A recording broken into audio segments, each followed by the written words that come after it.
সিলেট বন্দরে সাদা পাথরের সংকট। এখন সাদা পাথর তোলাতুলি চলছে এবং সাদা পাথর নিখোঁজ প্রায়। আমরা দেখতে পাচ্ছি এখানে প্রায় বিলুপ্ত সাদা পাথর। মানুষজন অনায়াসে পাথর তুলছে। দেশের কি হবে কি হবে না তা নিয়ে কোনো মাথা ব্যথা নাই কারোরই। সবারই পেটে খিদা, রোজগারের কোনো পথ নাই, তাই পাথর তুলতে বাধ্য। পাথর না তুললে পেটে ভাত জুটবে না হয়তো। তারপরে নৌকা দিয়ে তারা পাথর নিয়ে অনেক দূরে দূরে চলে যাচ্ছে।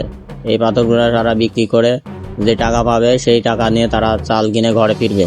হয়তো তাদের ছেলে অথবা মেয়ে বউ বসে আছে তাদের দীর্ঘ আশায় যে কিছু চাল কিছু ডাল কিছু নিয়ে আসবে, তারপরে আগুন জ্বলবে চুলায়।